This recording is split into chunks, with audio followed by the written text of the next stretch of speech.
Am I the a-hole stories? Am I the a-hole for kicking my friend out of my house even though she has nowhere else to go? My boyfriend, 30 male, and I, 28 female, moved into a fairly large house together last year. When all the COVID things started getting out of hand, we decided to open up our house to one of our friends, 30 female, and my boyfriend's cousin 19 female. The friend who moved in with us, Kate, fake name, lost her job before the pandemic, and 2 months ago at the end of lease, she couldn't afford a place to live. My boyfriend and I have a common friend group that we knew since the college days, around 7 years.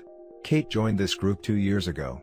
When our friends informed us of her losing her house, we decided, hey, we have free space, come stay with us for a while, until you can find a permanent solution. We also covered the food expenses while she helped with the chores. She accepted, and moved in within a few days. When she first moved in, she was acting friendly with me, but as time progressed, she started becoming colder and colder towards me, but was still friendly with my boyfriend. A month ago, she started acting weird. While we were watching Netflix, she started sitting in between my boyfriend and me, touching or hitting his arm lightly when she was laughing, touching my boyfriend's neck or hair while saying good morning to his ear, or trying to massage him constantly. I didn't know what to do, especially because my boyfriend was not saying anything at the time, and I didn't want to be the crazy girlfriend. However, he sat me down a week or so ago, and told me he was extremely uncomfortable by the way Kate was behaving. Let me tell you, I was so relieved that I was not the only one who was thinking she was acting strange, lol. He said, when I'm not around her behavior only increases, and he didn't know what to do, because he was scared of telling me this as he thought maybe he was overthinking it. We decided to speak to her if she did it again and went to bed happy. 2 days ago, I drove to my parents' house to visit them and help with their needs as they don't go out.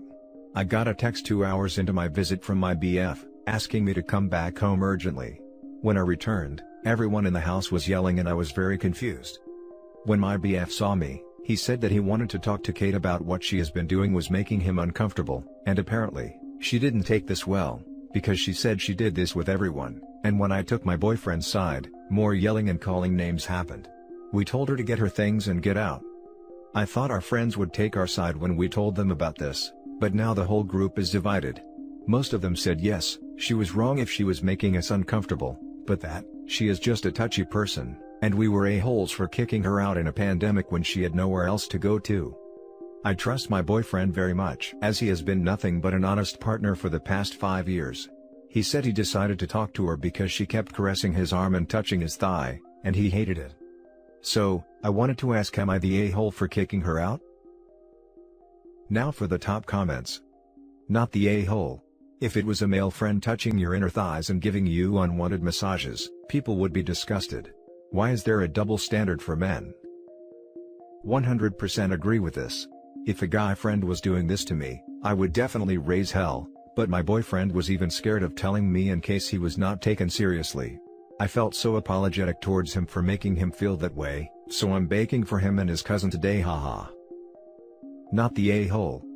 She is sensitive is code for, she rocks the boat and everyone else needs to work extra hard to steady it. Don't steady the boat. If they think you are jerks, tell them they can take her in. You deserve to not feel uncomfortable in your own home. Beyond that, a core tenet of consent is that the behavior is unwelcome. When told explicitly, the offender needs to back off, not claim they did nothing wrong. That is how nice guys behave, and apparently Kate does too. We had a huge argument with the friends over this. They thought as long as she apologized, which she didn't, because she didn't think she did anything wrong, we shouldn't have kicked her out. We talked to them before she moved in, whether someone else can take her in, but they all had valid and personal reasons on why they couldn't. As far as I know, no one offered so far either. Not the a-hole. Saying she is like this with everyone sounds like BS, she doesn't do it to you. She was being flirty and making advances on your boyfriend. It looks like she has a crush, and no respect for boundaries or consent, and it was only going to be a matter of time before she tried to take advantage of him. Innocent people are usually apologetic, guilty people throw tantrums and claim to be the victim. Because of the character count I couldn't add this, but she and I were never really close to begin with because of clashing personalities. I am more of an 80-year-old grandma on the inside and she is very live loud type of person. I don't know if she had a crush, but her developing feelings in 2 months seems a little weird to me. So I questioned myself a lot. Now for the next story. Am I the a-hole for being mad at my wife for moving my son's stuff out of his room? I, 37 male, lost my son in 2016 from leukemia. I was a single parent, and taking care of my sick son on my own with no one to show support or offer help. He passed away at the age of 11. He always loved sports such as hockey, soccer, and he used to decorate his room with sports posters on the wall, sports-related toys in the shelves and that kind of stuff. When he was in and out of at the hospital, he'd decorate his room even though he had little energy. He loved to do it and considered his room his safe place. This is hard for me to even talk about, because whenever I walk into his room and see his touch in the room and I'd feel him near.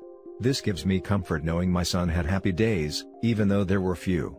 His room is the same and I haven't moved anything, I just leave it like it is, not wanting to ruin it. I've been married to my wife for 3 months now. My stepdaughter moved in with us last month and my wife told me she didn't like her new bedroom at all. She saw my son's room several times and said it looked nice, but I didn't think she wanted it.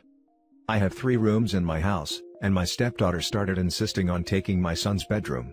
My wife asked if I wanted to change my mind, but I told her that this is my son's room and it will stay this way. My stepdaughter didn't like that, and took it as in I have no respect and consideration for her feelings. I already explained to her, but she won't understand. Even though her room is the same size as my son's. My wife wanted to give the room to her daughter, seeing that it's the right thing to do, and said that I was giving it too much thought. I told her no, and that was it. But yesterday, my stepdaughter called me and told me her mom was busy moving her stuff into my son's room. She probably thought that I knew, so she was surprised that I was upset. I got home and my wife told me that all my son's stuff is in the other room, and all she did was just switch rooms. I couldn't believe it when I saw my son's room upside down. I was so mad. I told her she wasn't allowed to take the room without my consent, and she said that I wasn't being supportive and a good parent to my stepdaughter when I'm behaving like this. I told her this had nothing to do with her, it's about my son's memory. The room has been like this for years, and for her to empty it and move out his stuff like that felt wrong to me, no matter how she tries to explain it. She and my stepdaughter are being quiet and my wife thinks I'm being selfish and unfair to my stepdaughter, even though I helped organize her room when she first moved in. Now for the top comments. Not the a-hole for being mad that she did this without your approval, and I'm so sorry for your loss. With this said, it may not be mentally/emotionally healthy to keep your son's room as is. But this is something you have to get to in your own time, possibly with the help of a therapist/grief counselor. Being forced to change it when you're not ready, probably isn't going to help you long term, but it would be something to discuss with a professional as soon as you can. I don't know how much of your stepdaughter wanting your son's bedroom is a genuine dislike of her own room and how much of it is your wife gently manipulating her into wanting it, as an excuse to make changes. So while I think your wife is the A, I think there's a good chance your stepdaughter is not the A, and is just being used in this situation. Looking into what they call complex grief may help OP with reconciling past and present. My sincere sympathies on the loss of your son OP. 1. Sorry for your loss. 2. Not the a-hole, because it wasn't her place to decide her daughter's feelings were more important than yours. 3. You do need to talk to a professional about your grief, since the shrine to your son isn't exactly healthy mentally, even though it gives you comfort. 4. That your wife did this, says that 3 months in you all may need a professional to talk to together, whether counselor or attorney. I vote for an attorney. That's incredibly inconsiderate. Not the a-hole. Your wife completely violated your boundaries and wishes. It was a gross overstepping and shows a complete lack of respect for you and your feelings. How you chose to proceed is up to you, but you are in no way the a-hole. Perhaps family counseling would be helpful? Your stepdaughter comes across as entitled, but that might partly be due to her age. Your wife on the other hand. I honestly can't fathom how she ever thought what she did was okay. Someone else suggested she was the main person pushing for the change. It could be she felt the room wasn't healthy or was a reminder of your past, but whatever the case, she had no right to do what she did. Have you spoken to a grief counselor about the loss of your son? It might be something you find helpful, as I can only imagine the difficult feelings this situation has brought up for you. I'm not saying this because I think there's anything wrong with how you feel. Grief is completely normal and many parents preserve the rooms of lost children, but it might be helpful to talk to someone who can support you as you process what has happened. She knew that I already said no, but did it anyway. Now she's trying to cause an issue between me and my stepdaughter, by telling her that I don't care for her because I refuse to let her have my son's room. Which is not true at all. My stepdaughter is such a sweet soul, and I'm glad to have her in my life, but her mom is being unreasonable and bitter. Now for the last story. Am I the a-hole for telling my fiancé I don't want his daughter to live with me? I, 33 female, been with my fiancé, 36 male, for 2 years and we're getting married in 2021. He's a single dad and has an 11-year-old daughter who doesn't like me at all, despite how much I try to get close to her. She keeps telling me that she wishes her dad never met me. She calls me names such as homewrecker, and it really hurts. She hid my phone many times and deleted important contacts. She'd call people I have a professional and respectful relationship with and badmouths me to them. I had enough when she took my check that I wanted to take to the bank and threw it away, and told me she did it, to my face. Her dad said she's just a kid and is having a difficulty adapting, but completely ignored that I've been getting hurt because of her. I told him I couldn't take it anymore, and will not have her do these things after we get married. I told him I don't want to live in the same house and he got mad, and said that I was being unreasonable, and that I should give her time and try to understand why she treats me like that. I just don't think I can take any more of this mistreatment and lack of respect. I should mention, 1. I met my fiancée a year after the divorce. 2. I treat her well, but I never try to take her mom's place, which is something she'd mention a lot. 3. Her mom doesn't even try to hide how much she dislikes me and I think her daughter is following her lead. 4. My fiancée doesn't try to even talk about what she did, and say she'll change her behavior with time. Now for the top comments. Whoa. Couple questions. 1. Are you a homewrecker? 2. Where is her mom? 3. Does she spend any time living with mom? Who has primary custody? 4. Does mom do anything to deter/dissuade this behavior? What is her involvement? 5.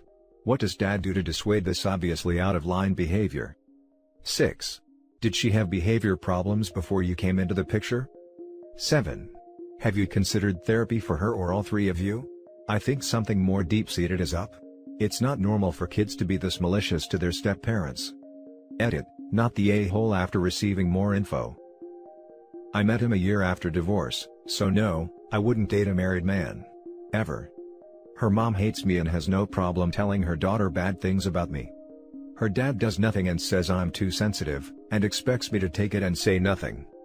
I've suggested therapy but he keeps saying not now. Everyone sucks here. Time for you and your fiancé to get on the same page. This is not a situation you put on the back burner until after the wedding. You're marrying a package deal. You don't get your fiancé without his child, period. End of story. What the daughter is doing is awful and hurtful, I get it, but if you can't sort out a plan of attack with your soon-to-be husband, don't marry yet. Banning his kid from your house isn't helping anyone. As for him, what is he doing to get his daughter help to cope? Therapy? Better or different routines at home? School evaluation? Time to get on it, Dad. Now for the next story. Would I be the a-hole if I don't share my inheritance with my siblings? My grandpa and I always got along great. We watched football, soccer, together, played cards or chess and visited the horse racetrack together. Sadly, my grandpa passed away about 3 months ago. His death hit me really hard, because I used to spend so much time with him. Last week I received a letter from the probate court informing me that I will inherit his old house and most of his assets. My parents inherited his apartment where he lived in his last years to be closer to us, and my older siblings inherited only a small part of his fortune as far as I know. My brother and sister weren't too happy when they heard that I had inherited my grandpa's old house. His house is worth a huge amount of money, we're talking nearly €2 million, and my siblings want a share of it.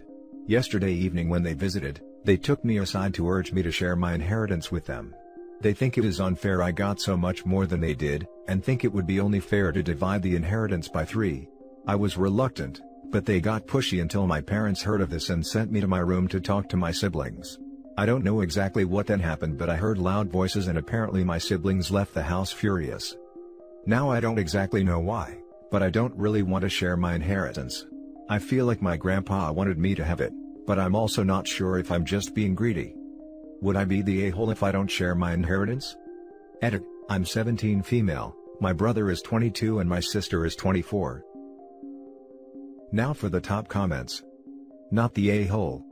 You had a better relationship with your grandpa than they did, and the inheritance reflects that. Don't budge on it. your grandpa left it to you.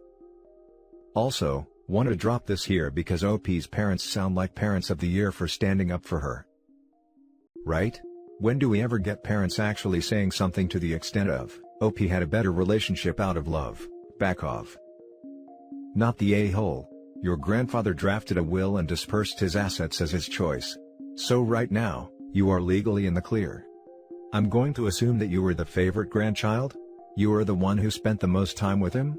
That's probably why there is an unequal split. There is a reason that your siblings are being less favored. It sounds like your parents have good heads on their shoulders. Talk to them about this to get some clarity. Also, none of this has to be done tomorrow. If somehow things change and you choose to split the inheritance, there will be no difference between today and 3 months from now. Don't make any rash decisions. You will not benefit from moving quickly. Edit: I would also advise posting this to Financial Advice. They also have a great section on windfalls in their resources which you should read. And that's it for this video, guys. If you have thoughts to share, leave a comment below. Don't forget to hit like and subscribe if you like this content. I'll catch you in the next one. Good day, everyone.